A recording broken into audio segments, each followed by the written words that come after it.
Boa noite, meus irmãos. É muito bom a gente poder compartilhar da palavra de Deus, do conhecimento, da sabedoria do Senhor e também do ministério, da vocação a qual Ele nos chamou. Para mim é um prazer muito grande estar aqui com os irmãos, receber o convite do Gustavo e perceber que cada vez mais nós temos nos despertado para a necessidade de uma educação verdadeiramente cristã. Ah, E o tema que Gustavo pediu para que eu começasse, né, essa conferência é o problema da educação moderna secular. Ah, São termos redundantes de novo, a gente falava sobre isso enquanto conversávamos, que alguns termos nós precisamos usar para poder nos situar. E falar de educação moderna e secular é contraditório ao mesmo tempo que redundante. Mas eu queria começar olhando para a situação do Brasil educacional do nosso país. Ah, por 15 anos, nada mudou no Brasil. 15 anos de estagnação. Essa semana, eh, a Nath, minha esposa, eu sou casado com a Natália Evangelista, aquela de vermelho que está fugindo agora. Sou pai da Catarina.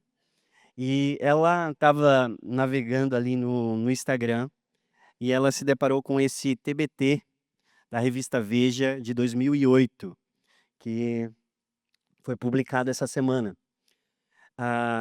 E lá, em 2008, a Veja estampava uma matéria que falava sobre como a educação do Brasil estava precária. E dizia que 39% da população brasileira eram analfabetos funcionais e mostravam os dados e as estatísticas sobre isso.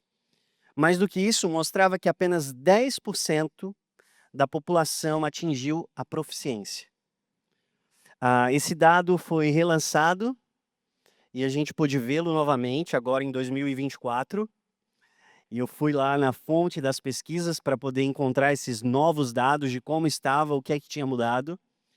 E surpreenda-se em saber que nada mudou. Em 15 anos, temos ainda uma grande população de analfabetos funcionais e apenas 10% da população atingiu a proficiência, ou seja, conseguem ler, compreender um texto e construir ideias a partir daquele texto de modo coerente, de modo significativo. E aí muitos podem dizer, olha, esse número, e uma vez trazendo alguns números assim sobre a educação brasileira, alguém me questionou, esses números apontam ou são puxados para baixo por causa da educação pública.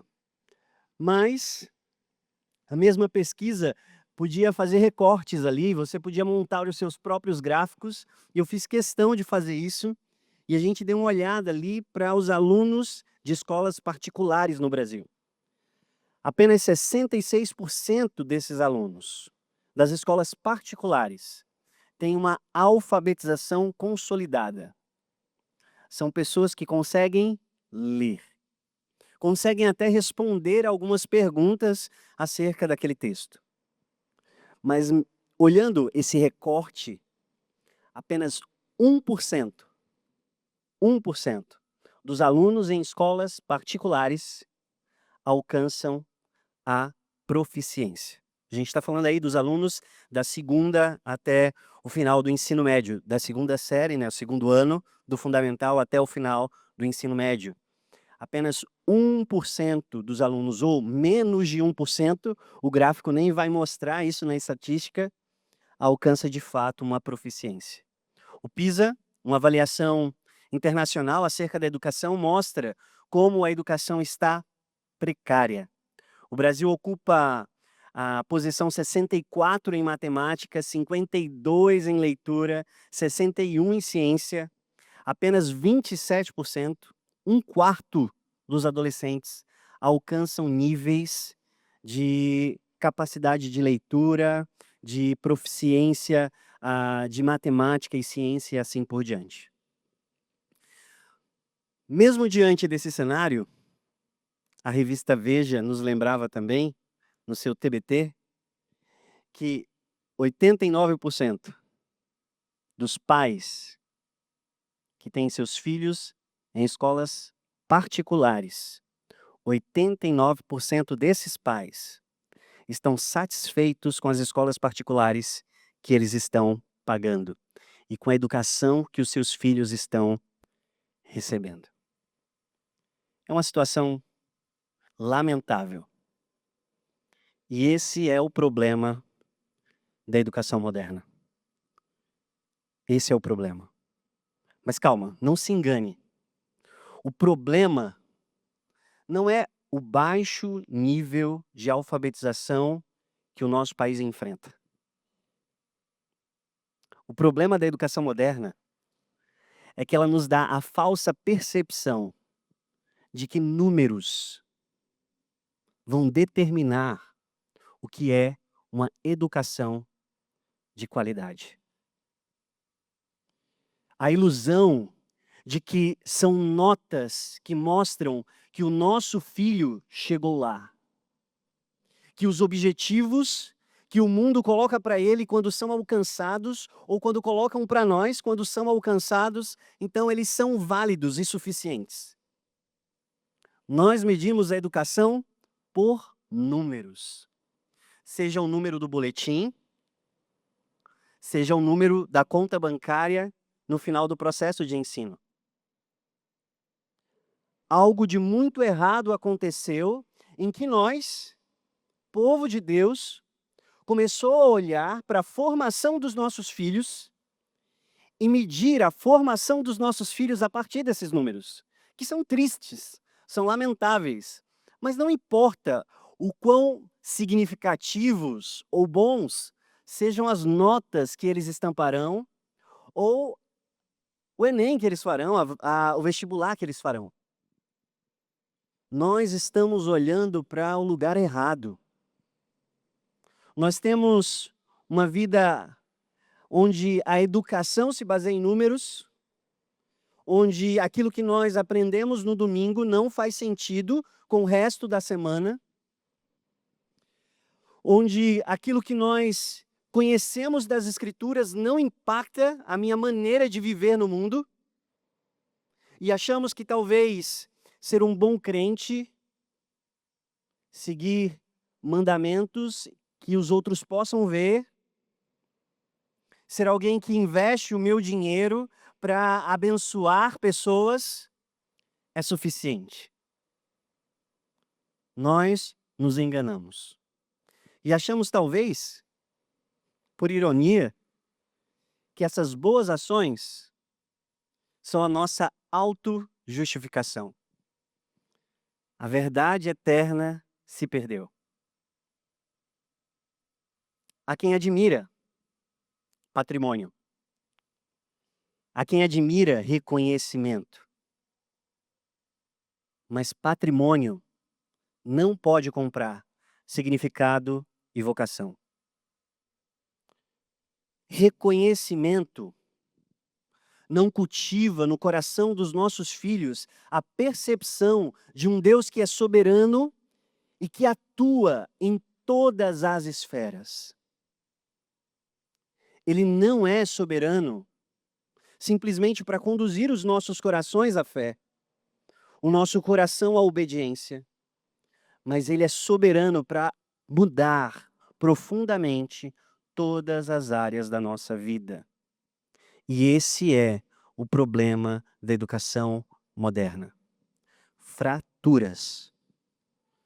O produto da escola moderna ensina os nossos filhos a passar de fase, mas é incapaz de formar neles o espírito que eles precisam. Essas escolas têm critérios que se baseiam em rankings. Vocês vão ver isso nos outdoors. Mas elas não ensinam os nossos filhos a cumprirem o mandato cultural, conforme Gênesis 1, 26 a 28 nos ensina. E essa educação não afeta só os nossos filhos. Pela graça de Deus, fomos alcançados pela salvação e pela graça. Cristo Jesus nos é suficiente e a sua obra é suficiente para libertar a nossa alma. Mas como é difícil para mim e para você conectar a vida em Deus com a vida que temos de segunda a sexta. Como é difícil para mim e para você olharmos para o futuro dos nossos filhos e contemplarmos algo que vá além de nota vestibular, diplomas e conta bancária. O salário inicial dos nossos filhos não vão ajudá-los a governar bem a sua própria casa, porque isso não se aprende numa universidade. O network que eles podem fazer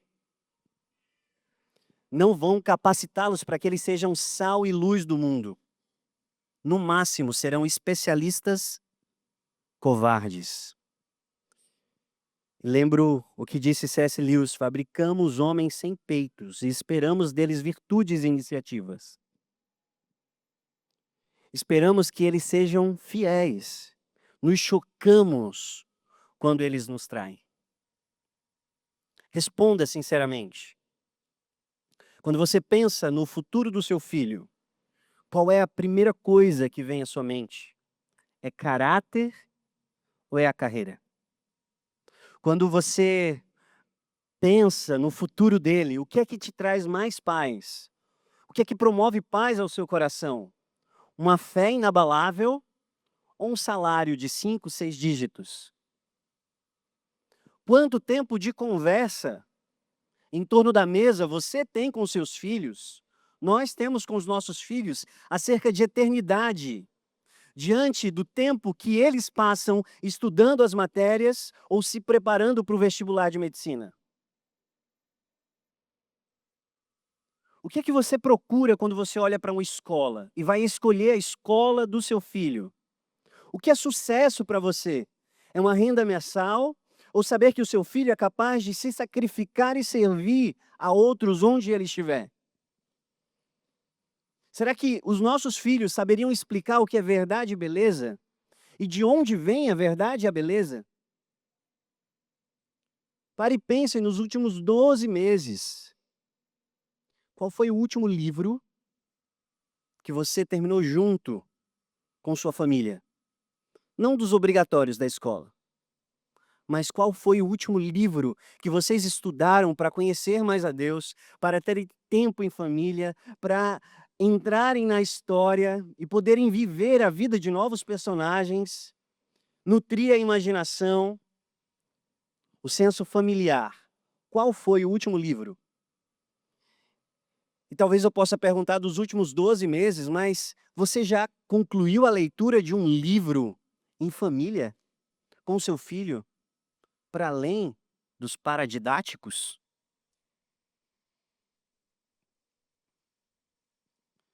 Se nós perdêssemos tudo hoje, se as faculdades fechassem, como os nossos filhos sobreviveriam? E que legado eles teriam para levar adiante? É difícil. Eu admito que é, porque é difícil para mim. É difícil pensar em um outro projeto de educação, porque nós fomos formatados nesse projeto. A nossa mente corre para isso. Nós escutávamos que se nós quiséssemos ser alguém na vida, nós precisávamos estudar. E estudar era proporcional a tirar uma boa nota na escola, independentemente se aquele conteúdo foi aprendido ou não. Você ganhou muitos presentes dos seus pais, talvez, os parabéns porque passou do ano, mas quanto daquilo que você aprendeu ficou?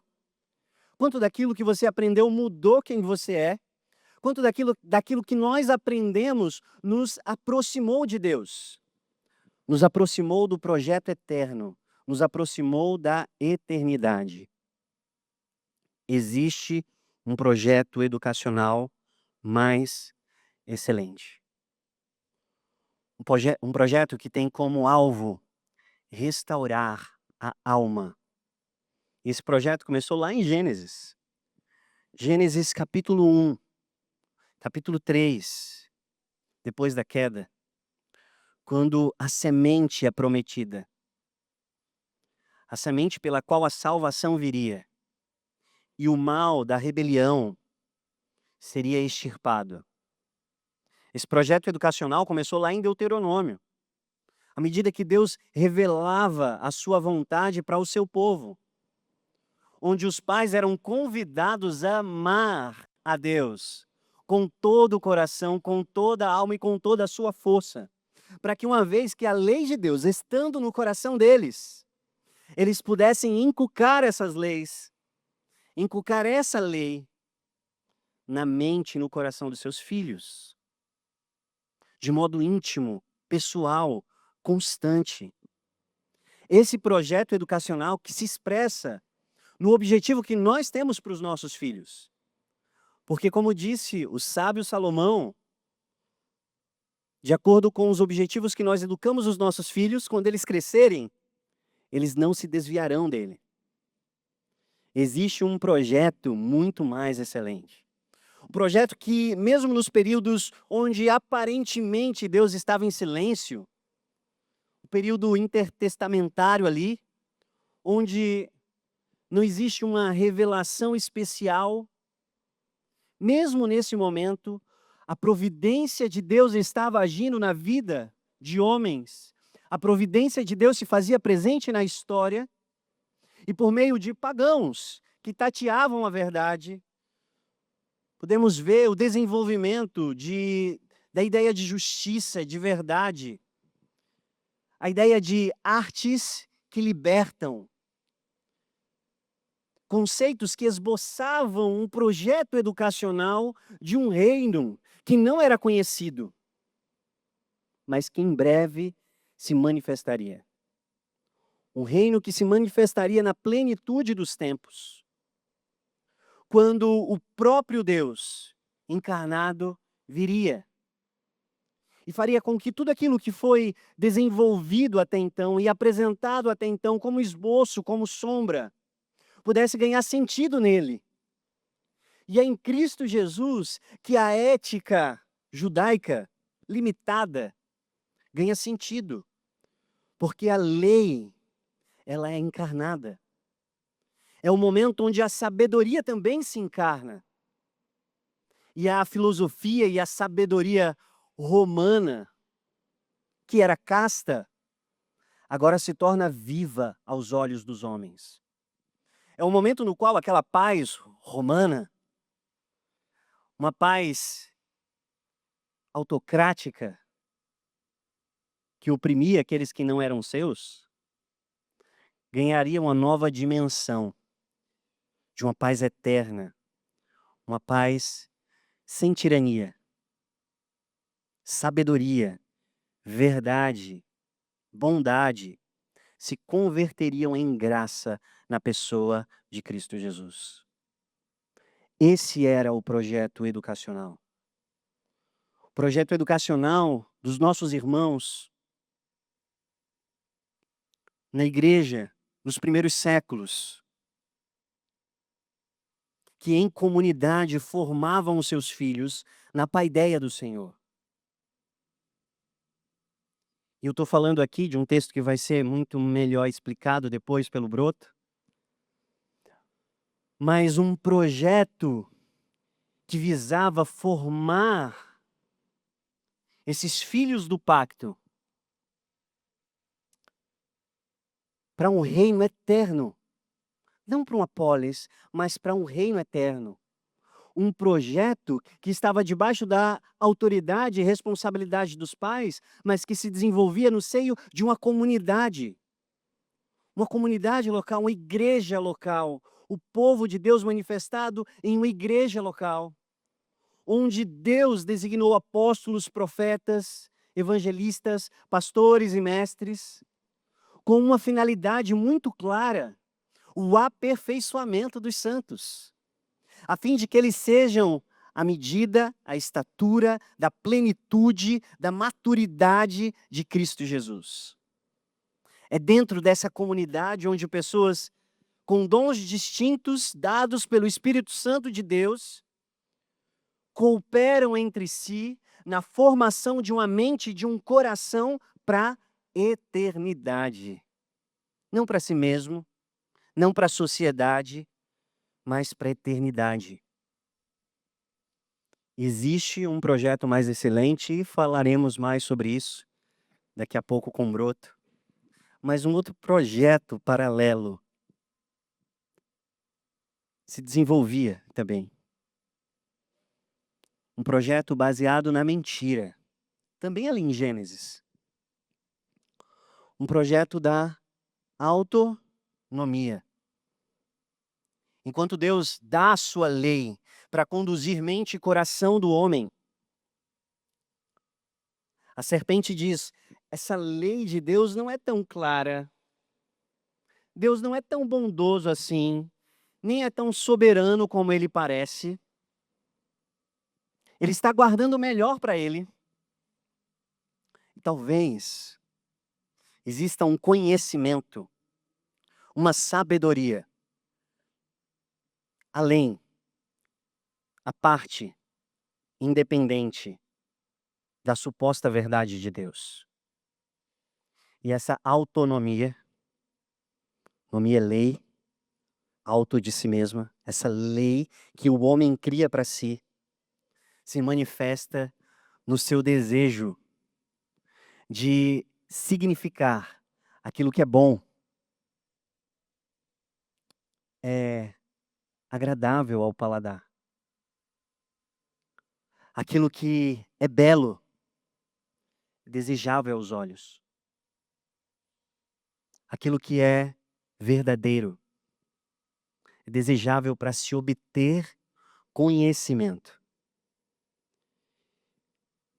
Deus era o centro, a sua lei, mas agora a minha percepção, eu sou a medida de todas as coisas. Não se engane que esse projeto educacional de autonomia do oprimido, do homem oprimido no jardim, proibido de comer o fruto, é algo novo. É um projeto que vem se desenvolvendo, que nasce ali, que se desenvolve à margem do desenvolvimento da cultura ocidental. Esse projeto, ele parece ter sido vencido, alguns pensam assim, durante um tempo, onde o cristianismo avança e a igreja parece crescer sem limites. Mas ele estava ali, aguardando o momento em que a fé, a palavra de Deus, seria usada por motivos escusos, para interesses egoístas, e seria descredibilizada novamente na mente humana, para poder ressurgir. E parece que esse projeto autônomo ressurge com força no iluminismo. Na promessa de uma natureza que poderia ser dominada, na promessa de uma filosofia experimental que poderia explicar o mundo material muito melhor do que Deus, na ideia, agora sistematizada, de que eu sou o centro de todas as coisas, portanto, se eu penso, logo existo. Voltaire apresenta então a proposta de um racionalismo otimista, dizendo que todo saber poderia ser reduzido em categorias. Junto com a explosão da imprensa, então, ele aproveita a oportunidade com seus colegas, e não eles, mas esse projeto que já havia sido gerado no coração do inimigo de nossas almas, aproveita esse cenário para estabelecer sínteses baratas e rápidas, que pudessem exorcizar a fé do ensino, a autoridade da família e da igreja, e entregar essa autoridade, naquele momento, para o Estado. Ele escreve um livro importante dessa época, esse ensaio sobre a moral e o costume dos povos, onde a fé é completamente desprezada. O conhecimento que vinha a partir da perspectiva de Deus, do conhecimento de Deus e do amor de Deus agora, é inútil. Façamos então enciclopédias, resumos, que se livram desse peso acadêmico. E então, assim ele faz, junto com seus companheiros. Reescrevem a história como muitos dos nossos contemporâneos, reduzindo a cristandade, reduzindo a Idade Média a 1000 leitores sem leitura, a 1000 conhecedores sem conhecimento, reforçando a ideia de uma Idade das Trevas, pois sem ciência não existe sabedoria.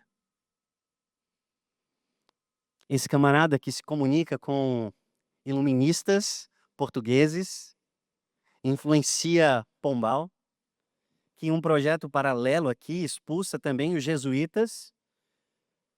E a intenção desse novo movimento é criar um Estado laico, ou favorecer a razão do Estado. Deus havia sido exorcizado das escolas do ensino. E se você pensa que esse cenário não pode piorar, ele piora. Porque a gente chega na era da industrialização. E uma vez que Deus não está nesse processo, uma vez que a formação do caráter, da alma, da mente, da condução das virtudes, da obediência à lei não é importante, então eu posso criar um projeto de massificação de ensino, uma esteira de produção, onde eu esquartejo o conhecimento em matérias específicas, divido as aulas em 50, 60 minutos e massifico o ensino, o entregando na mão do Estado, que vai formar cidadãos. John Dewey, um arquiteto desse projeto ali, educador nos Estados Unidos, propõe então que todos os textos clássicos e que a palavra seja tirada. Por quê? As crianças não têm capacidade de compreender. Então vamos entregar para elas aquilo que elas precisam. Não é mais aquilo que Deus quer que elas aprendam, mas aquilo que eu acho que elas precisam, ou pior, aquilo que elas querem. Temos esse sistema industrial, com foco no que o aluno deseja,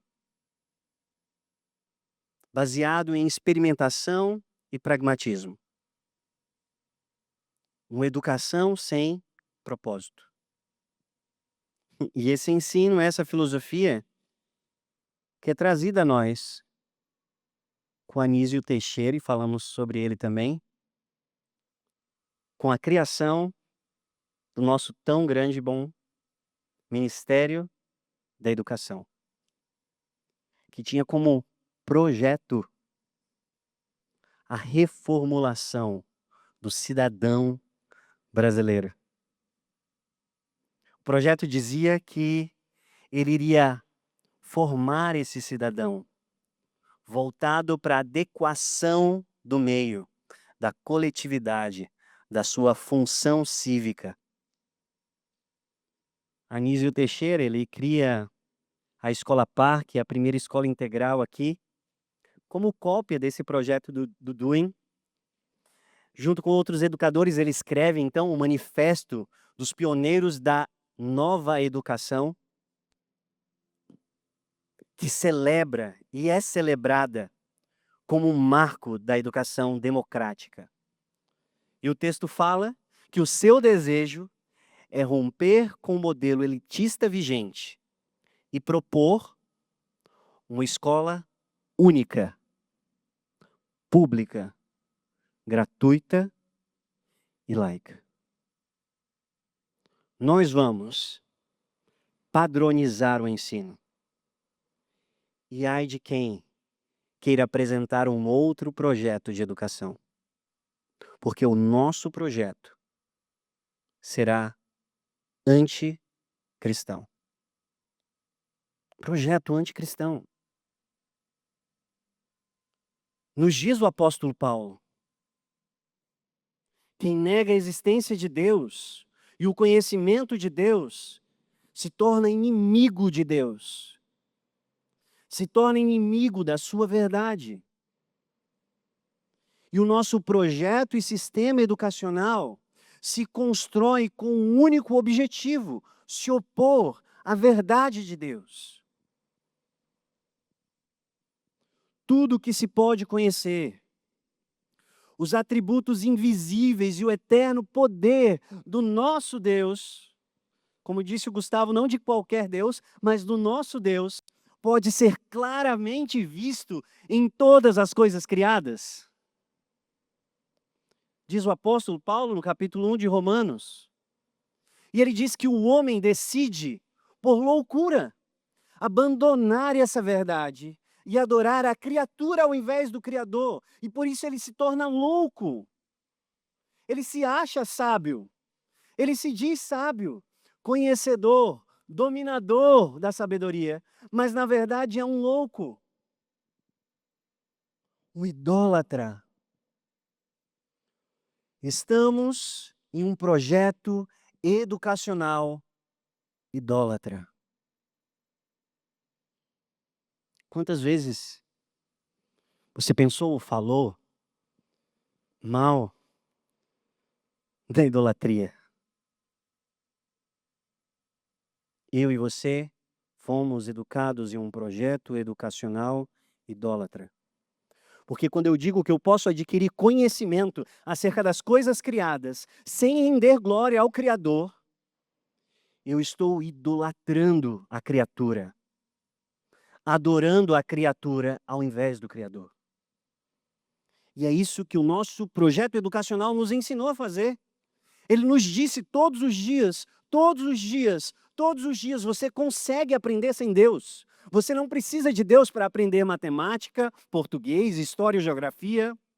Você não precisa de Deus.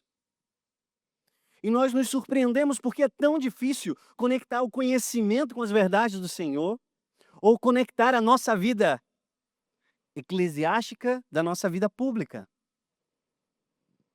Nós fomos treinados dentro de um projeto idólatra, para que pudéssemos ser imersos nessa idolatria. Mas ainda dá para piorar.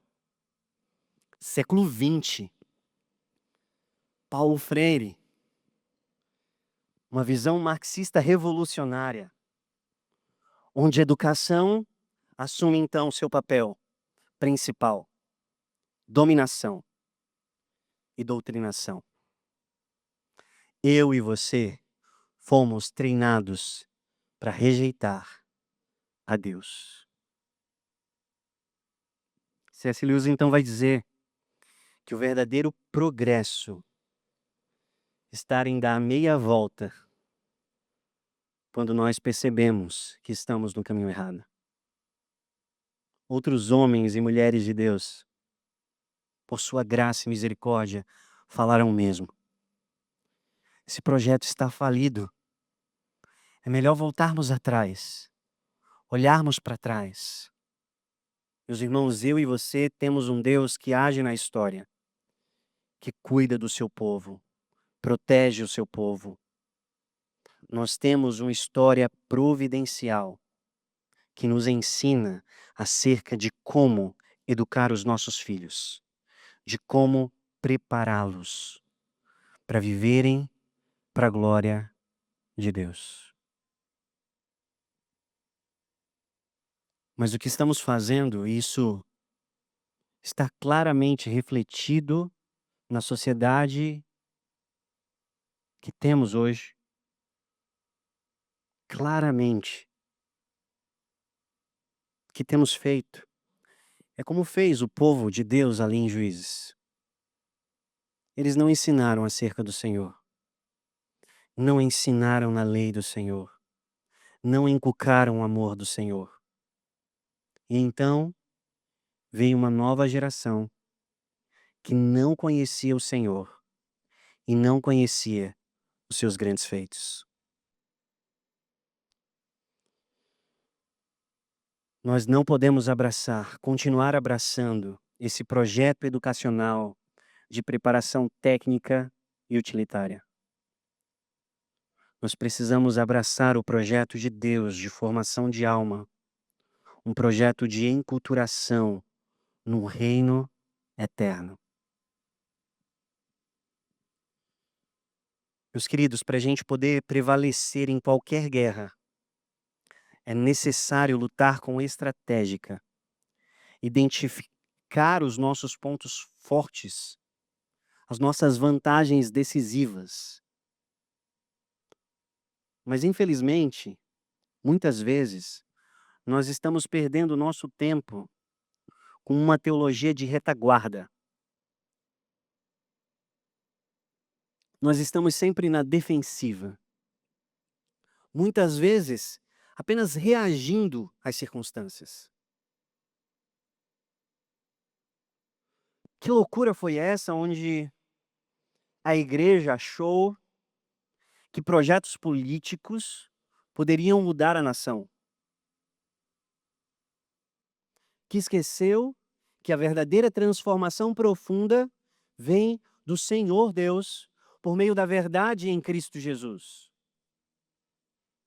E eu não estou falando que o nosso engajamento político, social, não deve acontecer. Ao contrário, eu estou dizendo que nós precisamos estar dentro dessas esferas, gritando o nome de Cristo Jesus de modo aberto e claro.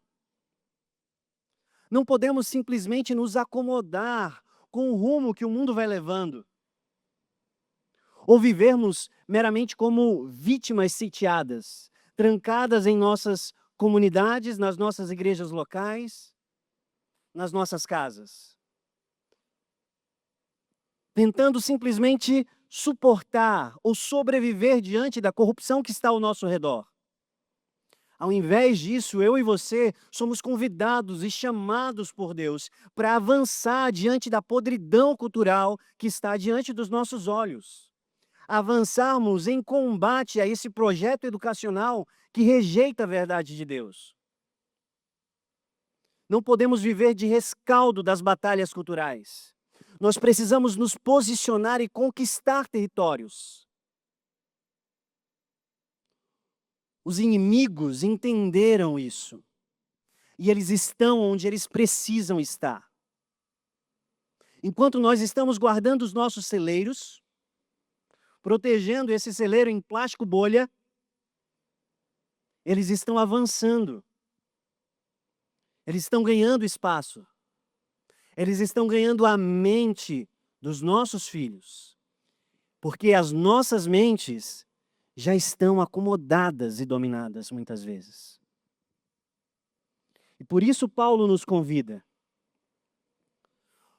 Ele nos convida para, debaixo da soberana bandeira de Cristo Jesus, não desperdiçarmos o nosso mandato, mas avançarmos e dominarmos sobre a criação de Deus.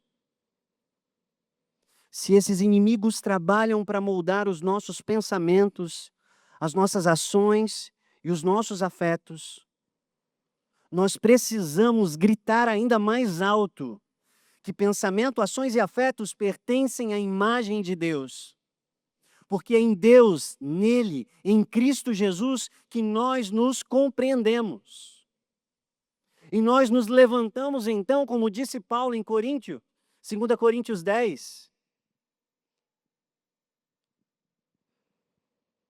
para confrontarmos, combatermos toda a pretensão e todo o argumento que se levanta contra o conhecimento de Deus.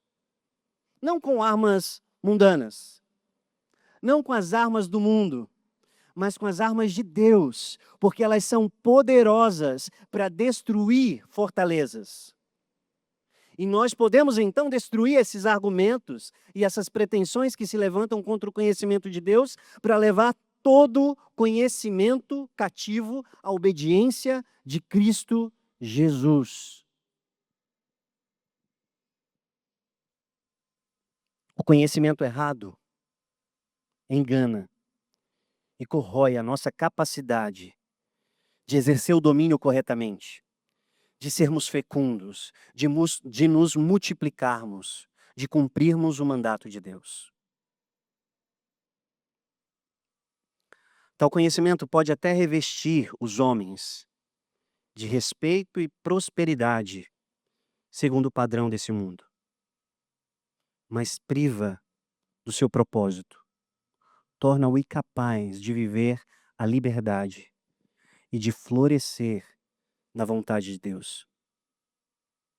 Por isso, meus irmãos, se o seu sonho é para que o seu filho possua um contra-cheque gordo, um título pendurado na parede, talvez esse não seja o ambiente para você.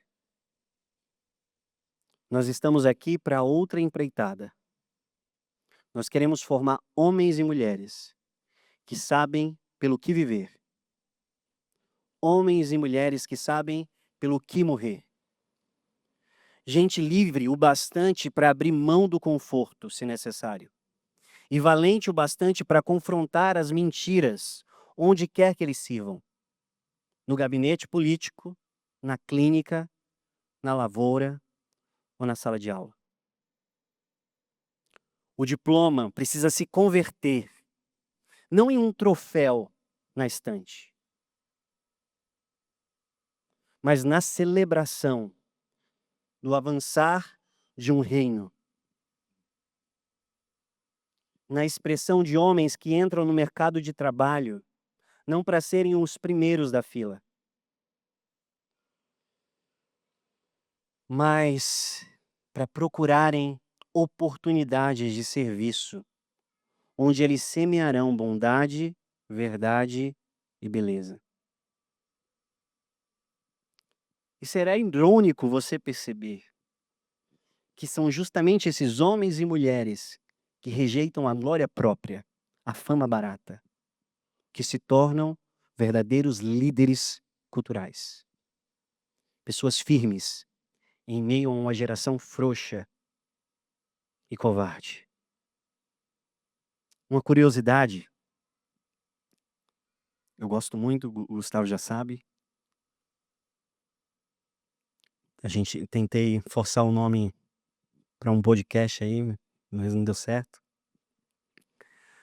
Mas em meados do século XVI, as fogueiras da Inquisição queimavam os livros e os corpos daqueles que abraçavam a reforma protestante. Um grupo de homens de Genebra decidiu atravessar o oceano.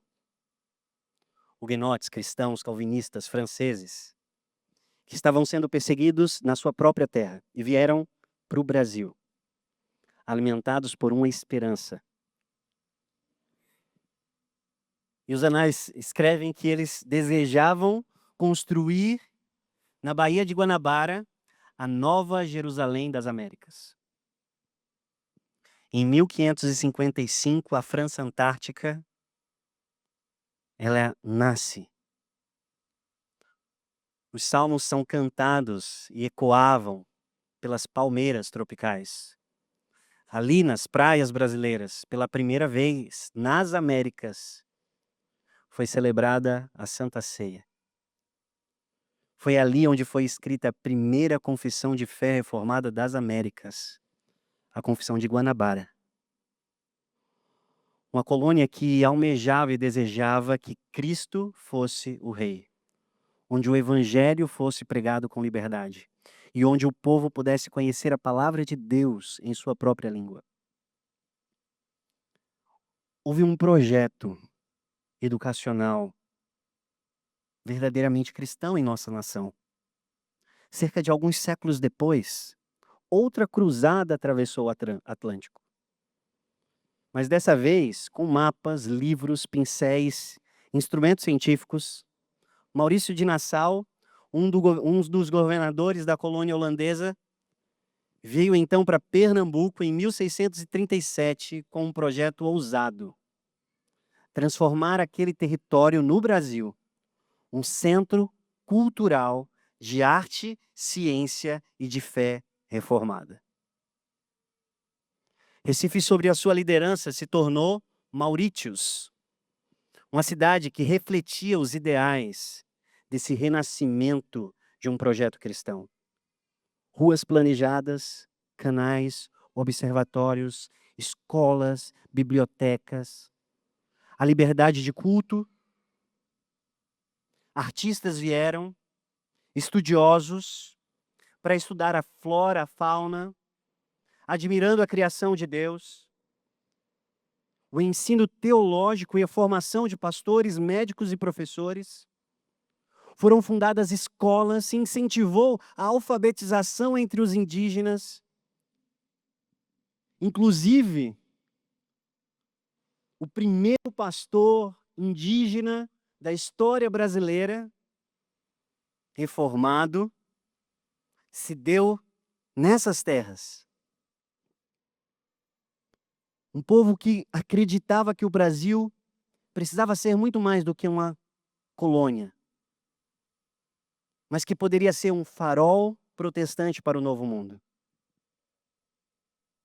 Projetos educacionais que se deram em nossa terra. Infelizmente, tanto os huguenotes como os holandeses foram mortos e perseguidos. Aqueles que sobreviveram fugiram para Nova Amsterdã, que hoje é conhecida como Nova York. Infelizmente, pouco sabemos sobre a nossa história. Pouco sabemos de como Deus soberanamente tem conduzido o seu povo em nossas terras. Mas hoje, eu e você temos a oportunidade de mudar de rumo. E escrever debaixo da soberania de Deus um projeto educacional que confronta todo esse engano que nós podemos ver. Não vou saber aqui a pronúncia correta. Esperance era o nome do navio que trouxe os huguenotes. O navio afundou, mas a esperança precisa continuar sendo o nosso navio de guerra, traçando um curso para a retomada de um projeto de uma colonização cultural redentiva. A batalha educacional é algo que nós não podemos abrir mão. Não se trata de formar profissionais do reino, mas formar pessoas para o reino. Pessoas inteiras, que vivem para Deus, que vivem para a glória de Deus.